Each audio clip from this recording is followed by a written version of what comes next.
Well, hello, everybody, and welcome back to another episode of Adult Child of Dysfunction. Today, we have with us someone who is going to shed some serious light on an issue that so many of us have. Today, we have here Eileen Kopsaftis. She is the founder of Have Lifelong Wellbeing and co-founder of Cameo Ministries, which serve women who have experienced abuse of any kind through the Choose Freedom support group for the past 26 years. She is a chronic pain expert, nutrition educator, and best-selling author on a mission to erase pain from the world. Welcome, Eileen. How are you? I am very well, thank you. I'm excited to be here, and I hope you're well too. Oh, yes.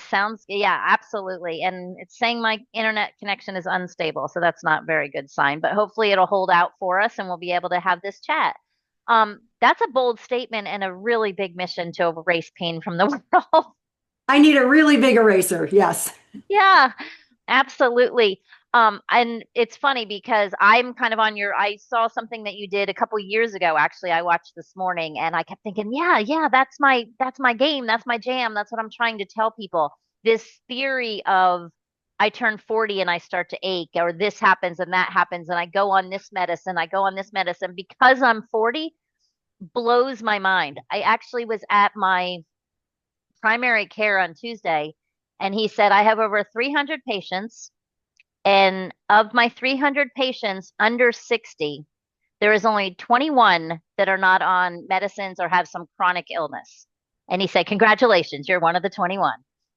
And I said, what? It's just insane.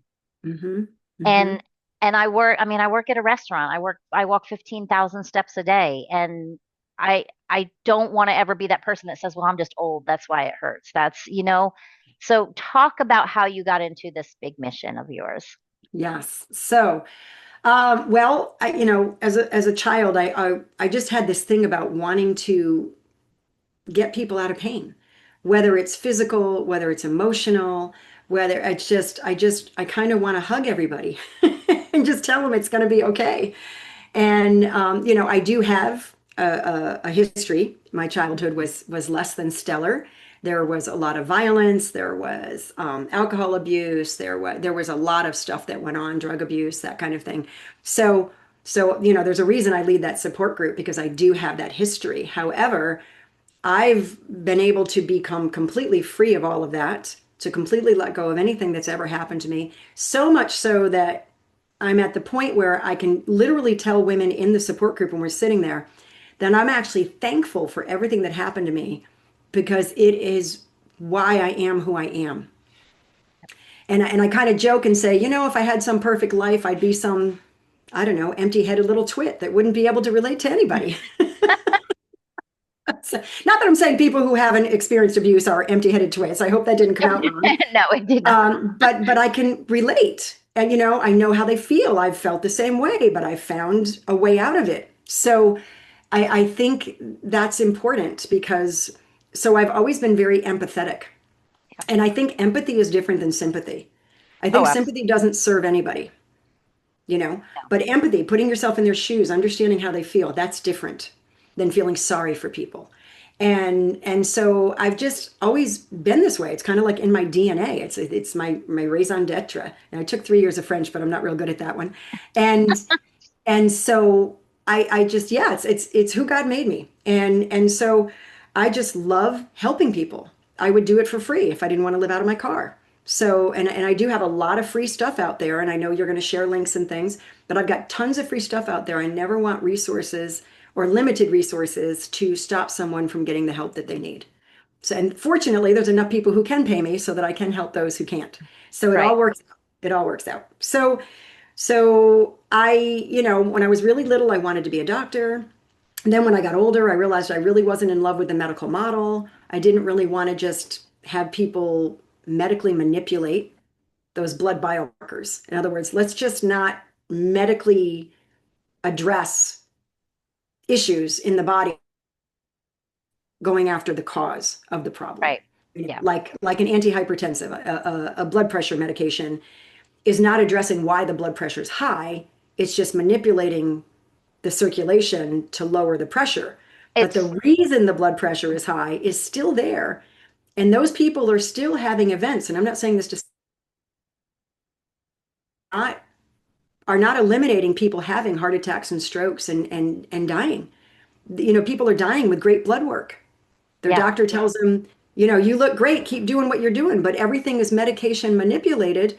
And within 6 months, a lot of people who've been told they were great end up having an event and they're not with us anymore. So it's this false sense of security to get people to know the truth and to dispel those myths and to help them to do the things that really do work, that really do benefit them. And chronic pain, that's a big one. And we've got all of this evidence-based medicine that everybody wants to focus on. Now, I'm not against having evidence behind what you're doing. The right, problem is there are certain subjects that doesn't really work, right. because when it comes to pain, every single person is unique as a fingerprint. Hmm. There are times I joke and say, we're all a bunch of snowflakes because we're all so different and unique. Right. And so what works for one person isn't going to work for another person. I can have three people walk into the clinic with the same diagnosis, the same symptoms, and require completely different plans of care to resolve their pain. Absolutely. And going back to what you were saying about the just medicating, what people don't understand is I refuse. Like I'm no like no. I had an event last January, I had a stroke. Did I use medicine to bust the clot in my brain so that I wasn't paralyzed on my left side? Absolutely. But then it's like, okay, I mean, that's crisis. That was a do or die, Yes, and let's fix yes. this right now. But then when they handed me that stack of 5 prescriptions or 10 prescriptions, and I was like, no, let's figure out why. I don't have high blood pressure. They wanted a blood pressure medicine. My blood pressure is this morning when I took it, 130 over 65. Why would you want to put me on a blood pressure medicine to lower my blood pressure? In case in another 57 years I have another stroke? Like that makes zero Well, they've sense, also changed the parameters, Tammy. So 130 is actually considered hypertensive now. So which is they put a whole crazy, bunch of people on meds now because they're over that 120 limit. which is insane to I me know. for a I know. 57-year-old, like a little chunky, but a little squishy. But anyway, but yeah, no, I get your point. It's like, and what people don't understand is one medicine alters every single system in your body.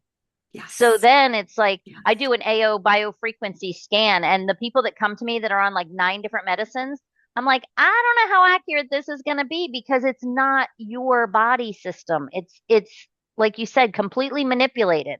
Yes. So I love what you do. I love the concept. I'm so happy that there are more people getting into it now and they're Mhm. actually believing it. And there's science to the fact that, you can come to me and say, hey, Tammy, I know you sell doTERRA. Can I have some tea tree? My hair is falling out. And I'm like, back up.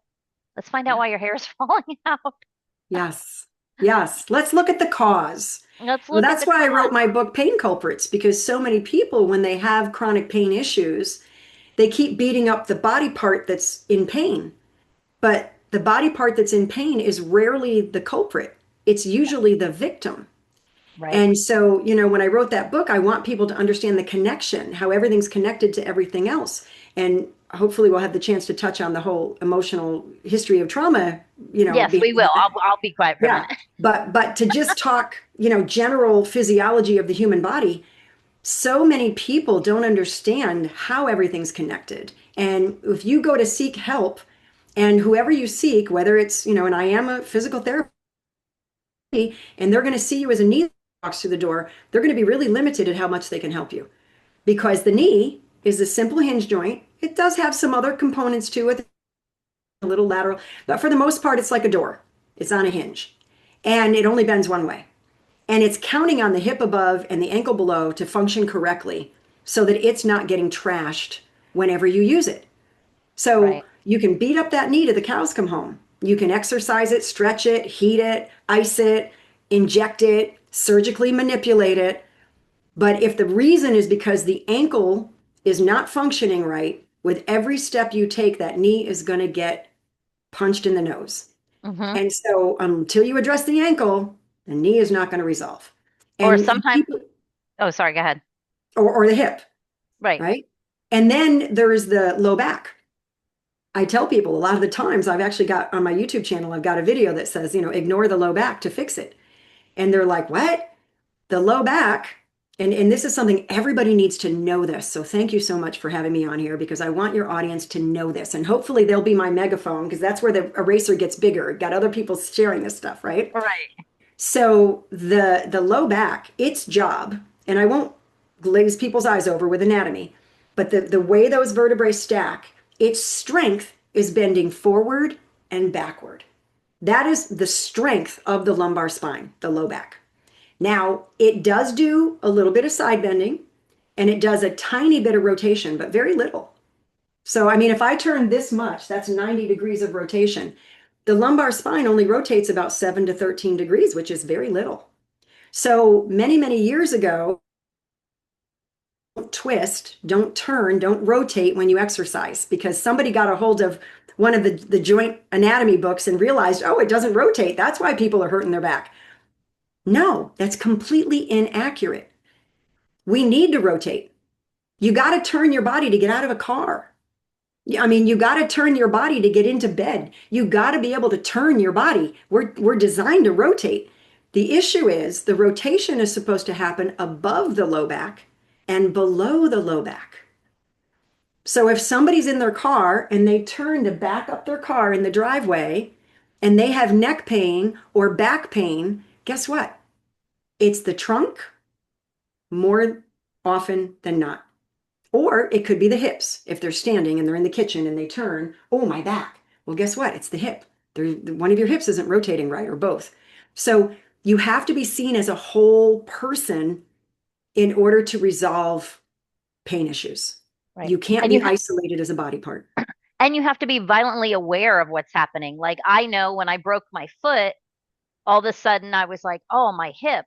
Well, yeah, I'm walking different. My whole gait is different. So, yes, of course, my hip is going to take something different. Or I work at night and I know when I carry trays like this, it does put extra pressure on there. So it's like, okay, so how do we, it's, I see what you're saying. And you have to be aware of that because you have to be able to go to your physical therapist and be like, when I do this, this hurts. And let her explain to you why. If I she mean, and knows. if she knows and little things too, I mean, that are so, I mean, kind of off the charts, but I was having problems with my neck and they tried to say, oh, you're C1, 2, and 3 and we can cut your neck and we can fuse those vertebrae and everything else. Finally went to a chiropractor who works on backs and necks and she said your lymph system is jacked. Get some of Mm, that crap out of your neck and maybe you can move it. I So love it's it. like, yeah. I love And it. I went and I bought a Yes. rebounder and I bought a shaker plate and I sat on it and I moved and I did very simple Chinese medicine, Tai Chi with mom neck exercises, and my neck has hmm no problem. But they wanted hmm to cut me and fuse those two vertebrae together so my neck wouldn't feel like it was falling off. Yeah, yeah. You want to hear a next story that's crazy? I had a patient come in who had been treated by somebody else 8 or 9 times for neck pain and completely useless treatment, did nothing for him. The note said he had wasn't any better. So he gets on my schedule because his therapist was on vacation and I'm asking him, I'm going, okay, let's look at something else here because obviously this isn't working. And he was happy to hear that because he wanted to get rid of the neck pain. So I said, so tell me, when does your neck hurt you? And he said, when I do my morning walk. Now I know how everything's connected. So I asked him, I said, well, have you ever sprained your ankles? And he said, constantly. Mm, So I looked at his ankles, and there's a motion the ankle has to have that his ankles didn't have. And I did some very simple joint mobs to restore the mobility in the joints. I taught him how to do a very specialized way of lengthening the calf muscles because they have, Titan. and he never had to come back. His neck pain was gone Hmm. because it was his ankles. Every step he took, it was creating the strain up the body because the ankles weren't functioning properly. So imagine if this poor guy had kept getting treatment and they found something on imaging, because they're going to find something on anybody who's over the age of 12, but it Right. doesn't mean that's the reason behind it. He could have even had neck surgery. Yeah. It's crazy. Or So, cortisone shots and just violently intrusive procedures when, yeah, how about just rotate your ankles, pull them back, stretch your calf muscles? I mean, it is crazy. But like you said, we need more people like you on these podcasts screaming out the big picture so that people can go, yes. maybe I should advocate for myself. Maybe I should get a second opinion. Maybe I should watch Tai Chi with mom. I love that Instagram show. Yes, I'm gonna have to check that out. Yeah, It's cute. It's cute. yeah, yeah. But so anyway, let's talk about because people, my clients all come from a trauma background. They all have chronic pain. They all have inflammation. They all have joints. They all have stomach issues. They all have stuff the same physiological symptoms from growing up with your body not really functioning properly. Let's talk about that. Yeah. So, well, a lot of the times, and this is what I've observed, and I'm certainly not, everybody who's listening to this, it doesn't mean this is them, but what I've observed is the human body will store trauma in a way that the brain can handle something that is considered acceptable. And I'm going to explain that. There's a doctor, Dr. John Sarno. I don't know if you've heard of him, Hmm. but he does some beautiful work. He calls it TMS, tension myositis syndrome. And what he found was that people who had issues that nobody could resolve, he found that those issues were mainly because there was an unresolved issue in their life that wasn't an acceptable thing to tell people. So now the body kind of stores it as something that is acceptable, like chronic pain or a medical condition. And so help, yet because we're not addressing the cause, the reason that problem's there, they just keep chasing their tail. They're playing whack-a-mole, basically, Right. with your life. And so, and what I loved about John Sarno's work is, and I'll get into the support group I've been doing in a moment, but what I loved about his work was the fact that a lot of people, and I looked into the data, and there were some studies that were done. I don't know how ideal they were as far as having, a group that wasn't doing anything, no intervention, and the group with intervention, there's Right. some gold standards of studies when they're published. But it was still pretty profound that he had figured out that about 90% of the people who, once they were made aware of the fact that this was caused by something that was unresolved, they figured out what it was and they got better without even counseling. So, I mean, the human body is so resilient. The human spirit is just phenomenally created and designed to resolve things once we're aware. Like you said, just getting aware. So, say there's a woman who, maybe lost her husband and they were only married for 3 years. Well, she's going to be mad as hell that Right. she lost her husband. But that's not appropriate. You can't share that with people. What do you mean you're mad at your husband? He was killed in an accident. He didn't do that on purpose. Why would you be mad at your husband? So that's not appropriate to share. And so now this person is going to develop some issue, chronic pain. It's going to be locked in their body. So there's so many ways that when people become aware of things, and I love how you said that, so profound, just becoming aware can change things radically. So, Yes, absolutely. And John Sarno with, I mean, all of that, the mind body connection. People really need to grasp that, yes. I always tell people, especially like my clients, I'll say, you can trick your mind. You can't trick your body. Yeah. So you can say all you want, you could word vomit anything you want.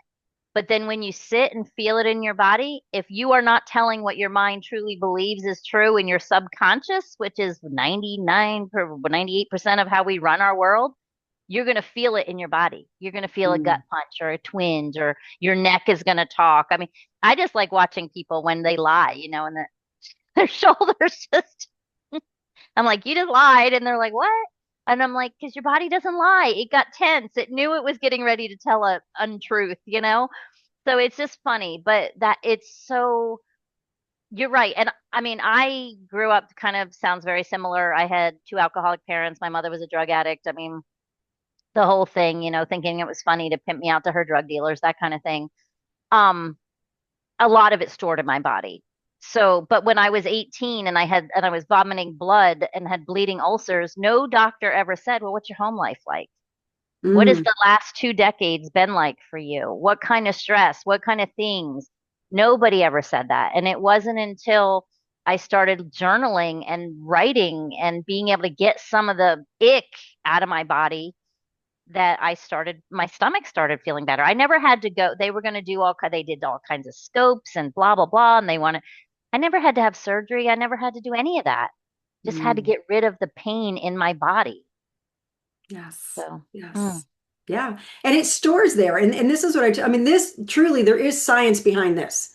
yeah. When we have stress in our emotions, it puts us into that run from the bear mode, that sympathetic nervous system overdrive.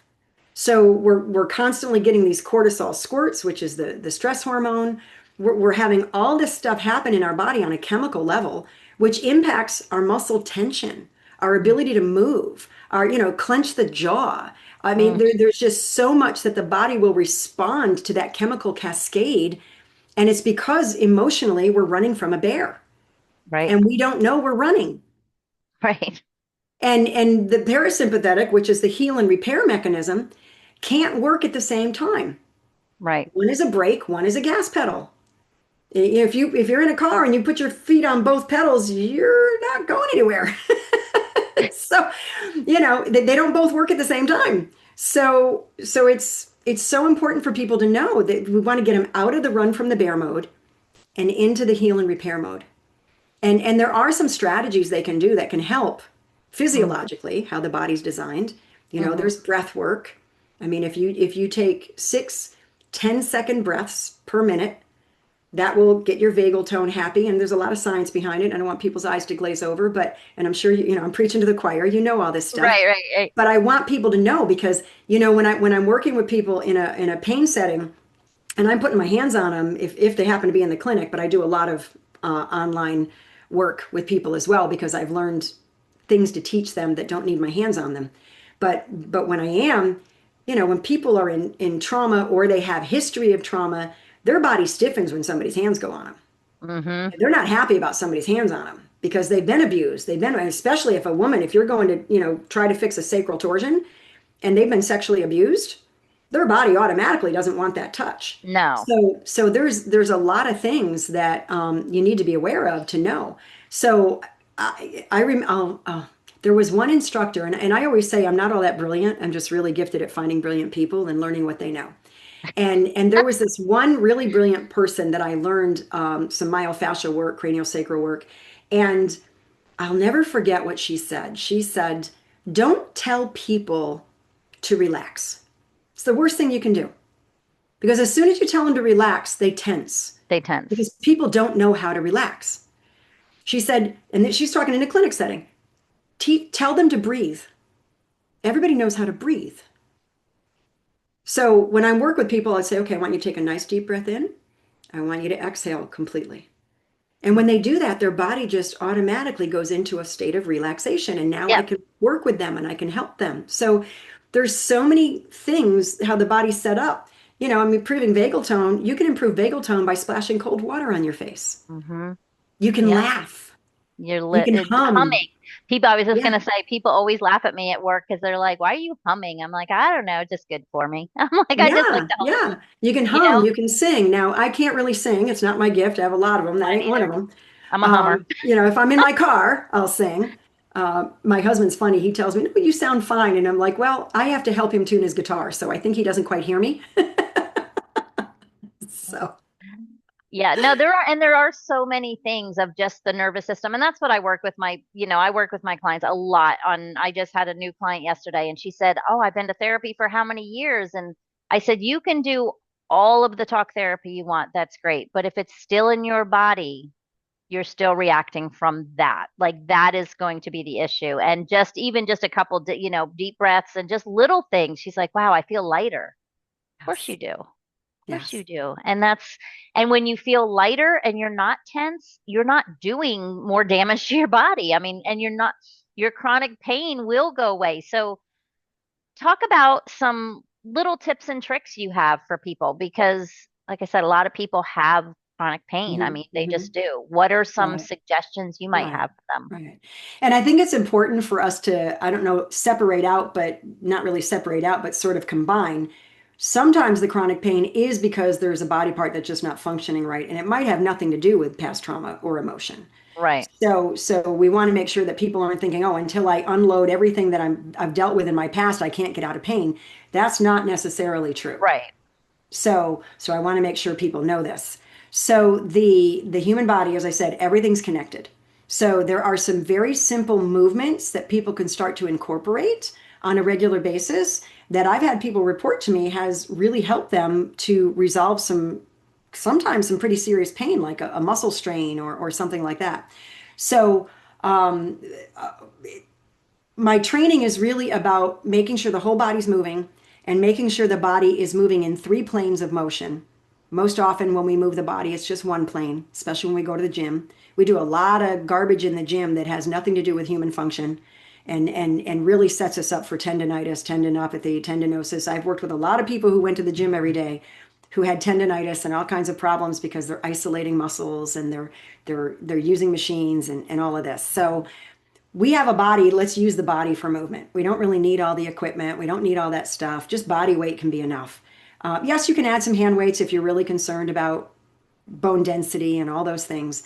But you want to be careful and seek somebody who really knows what they're doing. But the thing is this, just a simple movement, just getting the body moving. And I want everybody to try this right now if they're listening. Just stand up and be on your feet.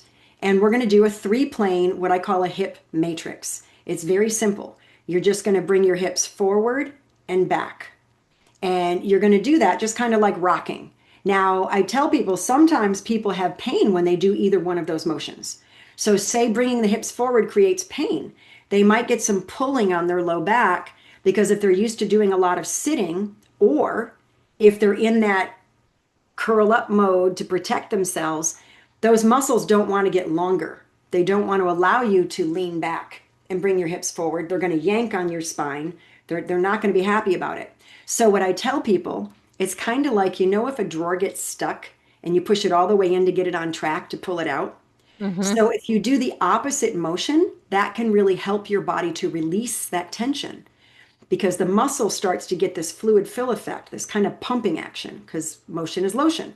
Right. So instead of trying to force it forward because it hurts, then focus on the backward motion and just come forward enough and stop before you're what I call punching the bear in the nose. On the backward and only come maybe to neutral or just slightly forward. But what you're going to see is eventually you're going to get this beautiful inchworm effect and the muscle's going to start to release because you're not trying to force anything. Your Right. body feels safe. Your brain doesn't feel like it has to protect you from you. Right. So, when a lot of people, that whole no pain, no just makes me want to put my fist through a wall because it's just not accurate when it comes to resolving pain and restoring function.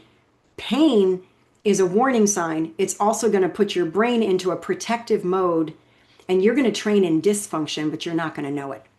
And what I Right. mean by that is if somebody right now is trying to force their hips forward, even though it hurts, their brain's trying to figure out a way to stop that from happening. So they're going to side bend, they're going to turn. That brain's going to have that body do all kinds of funky stuff trying to stop the pain with every repetition. So now they're training in dysfunction, not Right. function. So Right. so don't let it hurt. And I've had so many people who've gotten a revelation from that after hearing that. I finally listened to what you said and I stopped making it hurt and I'm so much better now. It's But phenomenal. it just makes total sense. I mean, when your body is a protector, your brain is a Yes. protector. That's why you have all these trauma Yes. responses. Your body's Yes. no different. So, yeah, if something hurts, what's the first thing it does? It tenses everything around it, sends blood flow to it. Like it does all those things to stop the pain. Yes. Yeah, And it thinks it has to protect you from you. yep, Yeah. And it won't tell you that it's no, doing that. It no, it keeps it just a does it. secret. Yeah. Hmm. So a matrix is anything that moves in three planes of motion. So the forward and back is one. So everybody now knows don't force anything and how to kind of reset it. And then the other one is sideways. So it's kind of like, you can see my whole body's kind of part of this. But the goal is if you had parallel bars next to your hips, you're trying to tap them. I call Okay. that sway with the baby. It's like Yeah, having a there you baby on go. your That hips. You're pendulum constantly, action. that's your Yes. motion with the And baby. it's the same thing. If you've got one side that the body doesn't like, maybe your knee or your hip or your back or whatever doesn't like going one way, do the way that it likes and just ease toward the other direction. And I cannot tell you how many patients I've seen where, I'll give them this homework and they'll come back and they'll go, I'll say, okay, can you side bend to the right now? And they'll go, oh yeah, I could do that like the next day. because the body wasn't trying to protect them and it released. So you get this nice pendulum action. And then the third plane of motion is turning, and you want to be able to just rotate. Now, and again, the same premise, don't do a motion that doesn't like. Now, the thing with this matrix is if people are paying attention, so right now, feel your feet on the floor and notice when your hips come forward, your ankles are actually going into that beautiful motion required for a healthy gait. And when your hips go back, it's the opposite, but it's you're mobilizing your ankles. You're mobilizing your knees. You're mobilizing your hips. You're mobilizing your low back. I mean, your whole body's involved. And if you really want to add to it, you can just let the arms go up and reach down a little bit. I mean, you can make it a bigger motion. But just that you're working your whole body. And that's how your body's designed, for everything to be a team and help you to do whatever it is you want to do. And it's the same thing with the side to side. The ankles have this ability to evert and invert. Nobody has to know those terms. But if the ankles aren't doing that, you're not going to have a proper function in that ankle. And you're going to have neck pain, shoulder pain, low back pain, knee pain whenever you walk. So we want that side motion. And then the same thing with rotation. The ankles are pronating and supinating. They've got to be able to do that for a healthy gait. So you're getting like a 3-for-1 here with a very simple Yeah. And it doesn't take long to do it. no, It's it's very no. simple, and it's kind of like breathing. I mean, I love stuff that says you can do it any time of day, anywhere you are. You don't you know, you always have your breath. That's why the breath is one of the most powerful tools in your body, because you always have it. You know, Yes. if you're stressing out, you can go sit on a toilet and breathe. You Yes. know? And you're probably aware of this, but when people are doing healthy breathing, you're mobilizing your thoracic spine. That area between the neck and the low back is getting Mm, mobilized when you get that healthy breath. yep. So, when people aren't breathing well, that T-spine can kind of stiffen. Hmm. And when that stiffens, neck pain, shoulder pain, low back pain, yeah. Yep. And that vagus nerve runs right through there too. So you're getting it all at Yes. once. You're doing it all at Yes, once. That yes. is very The helpful. vagus nerve is fascinating. It's the Latin term for the wanderer because it's the longest nerve in the body. I mean, it starts at the neck and it goes down and it listens to everything that's going on down there, all the organs, all the systems. I mean, it's listening, it's paying attention, and we want to make sure it hears good stuff, Yeah, that it's okay. absolutely. Yeah. Yeah, no, I love studies with the vagus nerve and just learning how to work with it and calm it. And because it goes through everything. So it touches in some way, it touches every single organ, every single part of your body. So Yes. to have Yeah. it calmed is really helpful. Yes. So tell us about your support group. Yes. Okay. So the support group is something that a dear friend had a vision of starting, and when I met her, God kind of put us together, and we launched this group. And the interesting thing is, and I think this will be good for the audience to hear. I had said to her, I haven't really experienced abuse, so I don't think these women, they might not be able to relate to me or whatever, because I didn't see my past as abuse. And there are people out there who don't realize. Hmm. We've had women come to the group because they had physical abuse, but they didn't realize that they had been sexually abused because they were forced by their spouse.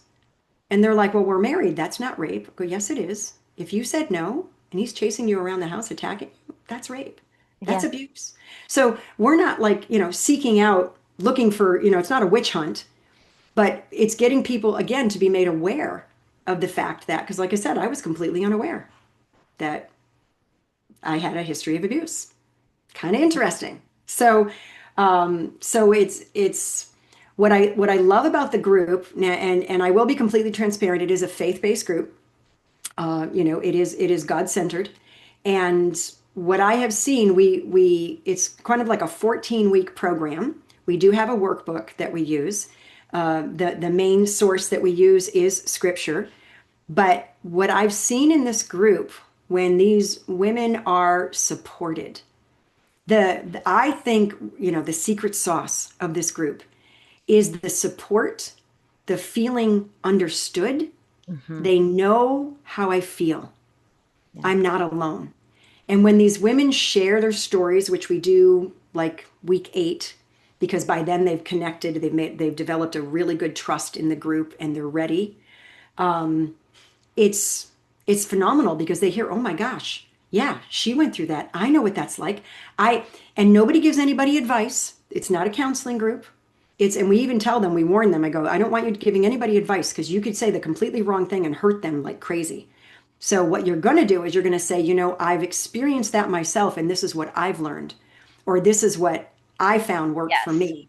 This is what I used. So you share your story. You don't tell other people what to do because that can be very harmful. But but we've had women who like hated their body and end up happily married with kids. I mean, we've had women who were so traumatized. I mean, they were actually involved in satanic ritual abuse and sold to other men by their father at the age of 3. I mean, we Yeah. we there are some stories that would make people's hair stand on end. And so we see these women heal. We see them this environment that is completely safe. It's unconditional love. Hmm. There is nothing they can say that is and I found this with myself when I first shared my story, when I came to the realization that I had grown up in this all this stuff. I mean, it was a wake-up call. And so when I shared my story and nobody in the room looked at me differently after I spoke than they had looked at me before I spoke. It didn't change who they saw I was in their eyes. Hmm. And there's something so healing about that. I mean, when women share that, they were forced to have an abortion with a 7-month pregnancy, or, I mean, these women, we're talking major trauma here. Right. And when they get this out and all they receive is love, it's it heals. And I mean, I'm not taking God out of the equation. That's a huge piece of it. Right. Understanding who you are and how much you're loved and how valuable and precious you are as a human being. That's critical too. So But the number one key factor is feeling safe and feeling yes, safe in your own body and feeling safe. And so when you're so right, it gives me goosebumps because yes, when you find that community that you're hmm not judged and yeah, you can actually speak without fear of judgment. And that's the thing, exactly. It doesn't because that's matter like, what they've done. And when people have a history of trauma, they make a lot of what the world would consider really bad decisions, really yeah, poor choices, because they're trying to navigate a world from a fractured lens. mindset. Hmm. Yeah. Yep. So, it's the only way they know how to survive. And there's some people who had to do what we call fawn, which I'm sure you're familiar with, but in case your audience isn't, fight, flight, freeze, or fawn. So fight is okay, I'm going to fight the bear. You know, run from the bear, or I'm going to freeze in terror. I don't know what to do, or I'm going to fawn. And that's when you have to kind of manipulate your own emotions around someone who's abusive because you You're a never people, know when the next you're a abuse is people. going to Yep. happen. Yep. So You're you just a people pleaser. fawn. Chronic. You're just trying to not cause them to be triggered. Yep. So you completely turn off your emotions. You don't know how to emote. So when you get older, that's how you've navigated the world. You don't know Mm. any other way. So yeah, you're gonna make decisions that aren't healthy. You're gonna make choices that are gonna be more harmful than good. Of course you are. You're gonna get caught up, with alcohol or drugs or being sexually promiscuous or I mean the list goes on. You're gonna, be a shopaholic or a foodaholic or all these things are going to be out of control because you're trying to navigate from a broken lens. Right. So once that lens gets clear, life's a whole different ballgame. Yeah. Yeah. You can, well, yeah, when you can start really thinking for yourself and not worrying about what the repercussions of every single action, thought, and word are going to be. Oh, it's so liberating.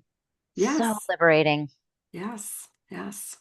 Yeah. And we want the and then you can and then kind of tie that back in to kind of wrap us up about like you deal with chronic pain. Yes. Is that's part of the support group. A lot of people are coming to you because they have these. And when I say chronic pain, it could be anywhere. And it could Right. be, is that emotional pain too? Is that part of that thing? Oh yeah. I mean, one of the biggest things that we've found when somebody has a trauma history is there are two emotions that are the biggest offending factors: fear and anger. Hmm. And anger is actually a protective mechanism because somebody's truly in fear. And it's interesting because women and men are different. I know the world might struggle with that, but women, when they are fearful and they're angry about it, they turn the anger inward. Hmm. So they tend to deal a lot more with depression and anxiety and all of those things. Yep. Men, because they are a little different, that anger tends to be outward. It's projected out. So Yes. they become abusive or they become hair trigger kind of a thing. Now, some women can have that and some men can be the opposite, but I've seen that, that's what I've observed. So it's, yeah, there's so much that, I'm sorry, I kind of lost my track because I got thinking about all of that, what you had asked me. No, I was just asking about the emotional part of it, but it's true. And I remember I was at a Bible um, retreat one time, a Christian Bible retreat, and we were talking about how everything has a polar opposite. And I remember when Mhm. we got to love and somebody said hate, and I immediately, because of what I do, I said fear. And they Yeah. were like, that's really interesting. And I said, but it's true. Yeah. Yeah. I that's how I saw it, and they were like, wow, that's an interesting concept. I was like, yeah, it's not, it's just a fear. Fear Mhm. runs Mhm. people, runs Yes. them. Yes. Yes. And on the And other there's side of also, that if is I could love. kind of add to that, a Yeah. lot of the times the opposite of love is selfishness Mm, because we're so concerned about ourselves. And I'm not necessarily saying that as a bad thing because if you've got that history and it's all about you because you're trying to survive. right. So Yeah. it's kind of hard No, to love people when you're all worried about, am I going to be safe? Am I okay? right. Wherever you go. And it's not even a conscious thought. Like you said, a lot of it is subconscious. Yes. Most So of it, yeah, unfortunately. yeah, yeah. But that's You what we do. know, That's why we're out here, is to raise that unconscious up and then heal it at a have the positive be the conscious part, not the not the yes, negative be the, or positive should be the unconscious part too as well, I guess is what I'm trying to yes, say. yes, Yeah, yes. Yeah, yeah. great. So this has been super fun. So tell people if they want to work with you or want to find out more about your support group, where do they go and how do they find you? Yeah, so well, first we'll start with the support group because it is local. We do meet live. It's in upstate New York. So if anybody wants to email me, I'm happy if they happen to be in our area to want to join the group, please. You are more than welcome. It's always open. We do 2 sessions a year. We start the first Monday after February. So we'll be starting whatever Monday that is in February, which is the second. We run for 14 weeks, and then we offer private time to meet with them and pray with them and help them through anything that they weren't able to navigate on their own during the group. Um, and and so they can, email me and I'll be happy to let them know if they happen to be local. I Okay. am working on writing a book about Cameo because I think it really needs to get out there. I do also have a vision of creating an online training program for other facilities, churches, wherever, where they would like to create a support group like that because there really aren't any. And we've seen such success. I mean, the testimonies are just over the moon. So I would love to see it expand and go international, you know. Well, So with that's Zoom right now, I mean, even if people couldn't do it in person, a virtual support group of yes. the exact same setup would be Yes. amazing. And Not we did do I'm Zoom. When the world shut down, we did transition to Zoom because we had a group ongoing. I think it was like the fourth or fifth week of the sessions. And everybody was like, oh my gosh, and these people, we couldn't just let them go. So we transitioned to Zoom. And then when the world came back online, some of them were very panicked about they couldn't wear a mask because of the abuse they'd received. And other people were like, I don't want to be in a room where people aren't wearing a mask. So we stayed online for a long time because of that Yeah. dichotomy that occurred with the women. But now we are back to, but we can, it's better if you're in the room with somebody because you can hug them, you can, and I can kind of gauge, and I don't make anybody hug me. I'm like, is it okay if we hug? If it's not, we don't. But I know that they've gotten some layers off because all of a sudden by week 6, they're okay to be hugged. Right, So right. it's kind of cool. But yeah, there's that. And then as far as working about pain issues, I do private consulting, but I have a couple of online programs that can really help people sort of dip their toe in the water and see if this is work that resonates with them. And they're like, yeah, this feels like this is really going to help me. So I do have a free level membership, and it's in my online private club, which is kind of like a Netflix subscription. You can just go in there and binge watch all you want. It's all virtual. Lots of movement training, lots of education, lots of understanding on how to fix things, knee pain, shoulder pain, neck pain, that kind of thing. And that is, it's the name of it is Move Without Pain Private Club. But to shorten the link, it's mwprivateclub.com.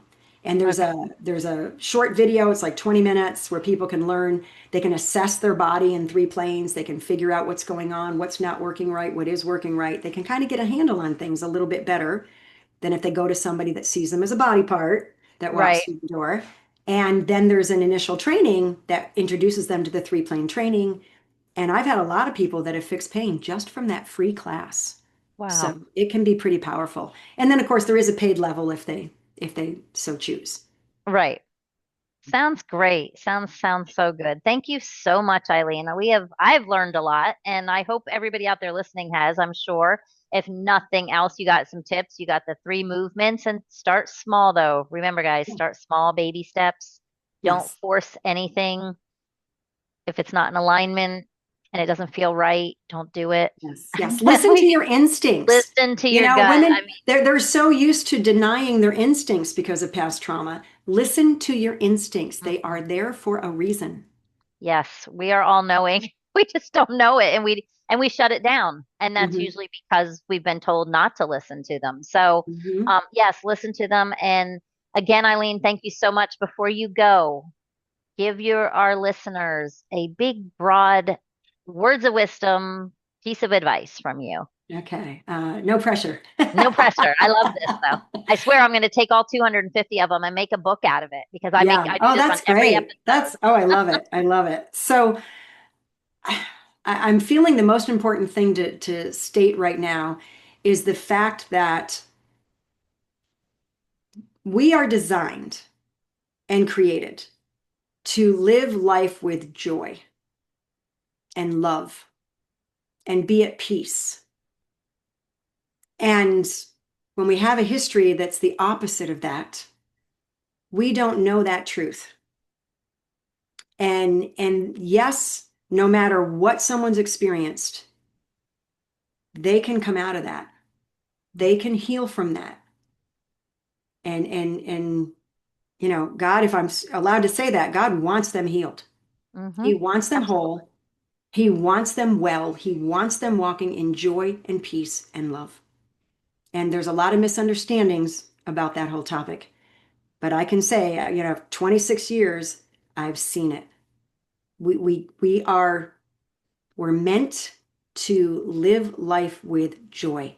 And no matter what your past, that is possible. Yes. Very well said. Thank you so much again. And for everybody else out there listening, you've heard us say it before and over again. You were born, I don't know how many times the listeners have heard me say, you're born this beautiful, divine, joyous, perfect creature. That's how he intended it. And then somebody came along and told you something different. And every single moment and every single second that you take spending it on working on yourself to get back to that beautiful, not a new you, the you Mm. that you were created as. Yes. That's what we're Yes. going for. So thank Yes. you Yes. all. Yes. Can I Practice can I that. just interject Yes. one thing I forgot to Hmm. say? Yeah. So the name Cameo for the ministry is meant to carve away the ugly past to reveal the beautiful woman you were always meant to be. Amen. I just love that so much because so many times you hear people say, I'm going to become a new me. No, you're not. You're going to become the you that you were born and meant to be in the beginning before shit happened. And when shit Yeah. happens, we get that Yeah. light Yeah. blown out, but the light has always been in there. Yes. And um, Yes. All those lies from the pit of hell that impacted you. Yes. Yes. So look to your God, look inside between, I always say between me and my God, we got it all figured out. We just have to Yeah. take the tools we have and actually apply them. So, so Yes. you, Yes. thank you so much, everybody. And we'll see you back next week. And until then, practice those movements, stretch out a little, see how it feels in your body, be gentle and love yourself because you so deserve it. Yes.